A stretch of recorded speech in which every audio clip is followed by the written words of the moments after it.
Hey, it's Paula Hines Lonergan, and I very recently mentioned, not brief and not at length, in a very public setting that I was one abused, molested by my uncle, from age whatever I said, 5 to 13, which I don't, I have a feeling it started earlier than that, but that's neither here nor there now. But that is what happened. And my reason for mentioning that is because, and I mentioned this kind of in my comment that, what is it? One out of four or 1 out of 3 women have been molested. And more than likely have not spoken up about it, and that affects how they are, um, who they are and how they view life. That was my purpose in bringing it up because, um, when I'm in groups and I look around and I think, okay, 1 out of 3, or what, we'll just do, we'll say 1 out of 4. We'll just say 1 out of 4, and it's like, okay, I'm one. In a group of 50, who are the others? you know. Um, and in dealing with my own healing, I've become, kind of more sensitive to the fact that I'm not alone, in having to have dealt with that as a child. And that there's so many out there, and so many whose situations, adult situations, may have mimicked mine, or may be very different, or in any way, the results or the effects kind of are the same, whether a person has acknowledged it or not. In the book, The Courage to Heal, there's a chapter called Effects, Recognizing the Damage. And I'm reading here, so excuse me for not looking, but it says here, this is Jenny Rose Lavender, and she says, people have said to me, why are you dragging this up now? Why? Why? And it's funny because after I very publicly, made the statement about my own abuse, I thought to myself, I wonder how many people are saying, why would you say something like that? Why would you drag that up? Why would you even mention it? You know? And later, a couple of people said, wow, that was courageous. You're saying that. And I said, to the people that mentioned that, a year ago, I could have never said, a year ago, I could not have made these videos. A year ago, I could not have said publicly that this was my experience as a child. You know, too much shame, too much silence. You don't talk about bad things. You don't, you just shh, hush, hush, be good, be the good girl. Don't cry, don't speak up, you know. That's where I was. Now I don't care. And the fact that I know in any given situation or place that I'm in, there's so many women who had the same experience, and so many young girls who will have that same experience, I'm not shutting up. But back to the book. It says, Jenny Rose Lavender says, when people said to her, why are you bringing this up? She says, because it has controlled every facet of my life. It has damaged me in every way possible.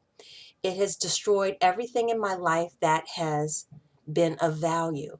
It has prevented me from living a comfortable emotional life. Excuse me. It has prevented me from being able to love clearly.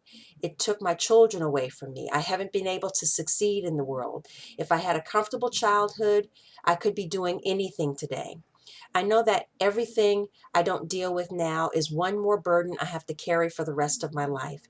I don't care if it happened 500 years ago. It influenced me all the time. It influenced me all the time, and it does matter. That matters very much. End quote. Jenny Rose Lavender. As a victim, as a survivor of sexual abuse, you have the right to speak up, and people won't understand. There will be women that have been abused themselves that are like, oh my goodness, she said it. Shoo, why did she do that? You know, and that's cool. Everybody's at their own stage, But it's interesting because of my own background and my own experiences and the way I have been affected by my views as well as not affected, you know. Um, I can sometimes um, be in a room of women and be able to pick out who the one out of the four is. And that's, it has to do with a little bit of, because of my abuse, I have a hyper vigilance, but as well as kind of being able to identify the effects that the abuse has had on me and the typical effects abuse have on people, on women, and I'm able to spot it. Now it's interesting because up until my 40s, I never talked about my abuse. And I think there would have been very little indication that, you know, my abuse had happened, and I wonder if there's anybody that knew me up until age 42 that would have been able to identify, clearly, oh, you know what? I think she had a little trauma somewhere along the line. It's neither here nor there now, you know. And even, like I said, after I talked about my abuse to my family, I still didn't talk about it publicly. I did not have that level, of courage. And I do it now, like I said, for my sake, for other people's sakes, and for the children and for the girls, you know.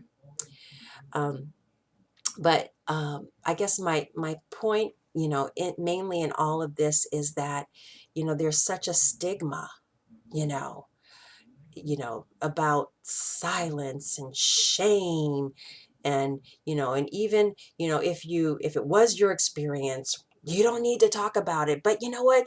It's your life. you know.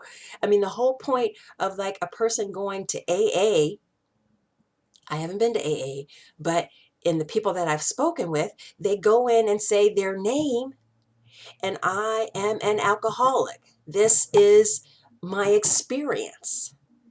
You know, a person goes to NA, Narcotics Anonymous. You know, I I I am ABC, and this is who I am. This is my experience. It's coming basically out of the closet. It's being open, about it. That's part of the healing, And now, granted, when you're in like that type of group, it's, few people, and there's a for, hopefully, trust that's developed and confidentiality, etc. But, I mean, but it's like when it comes to sexual abuse, it's like, shh, you know, no, don't say, don't speak, But I just observed that that silence has benefited no one, And I can see people and in their lives and how, maybe they've developed an aura of containment, and in that containment, the trauma and abuse that they may have suffered, okay, it's like, okay, the rain's going to come, but I got my rain suit on, so nothing's going to touch me. They're so contained, or it may be someone that's so, you know, out there, and I'm not out there crazy or anything, but out there as far as their lifestyle, drinking or drugs or sleeping around or whatever. I mean, so they're, on that extreme, trying to cope with, the abuse, or hide from it, you know, or somehow suppress it, Anyway, there's so many ways that abuse, can help you. And that in the book, The Courage to Heal by Ellen Bass and Laura Davis, in that effects chapter, it deals with all the effects emotionally, mentally, physically, all the ways that a person is affected by abuse, and if a person chooses not to speak, that's their option too. That's their prerogative. you know. But if a person does choose to speak, respect that. Respect that, that a person does not have to be silent, you know.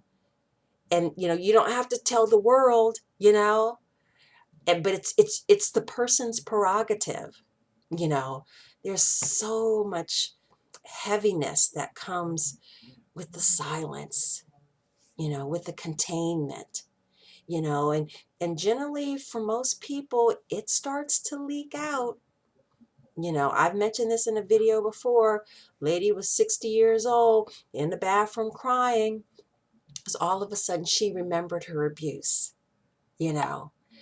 So it's like better personally to be forward and upfront. I mean, I wish that at 19 I had the courage to heal, and opposed to sucking it back in, acting like it didn't happen, pretending, I'm fine. I mean, granted, 19 to 42, good life, traveled. Fortunately, I picked a good husband, and stuff, but I can look to see how I was not unscathed, you know, by it.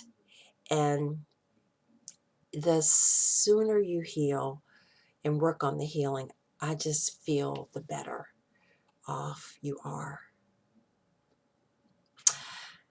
My thoughts, but just one little person.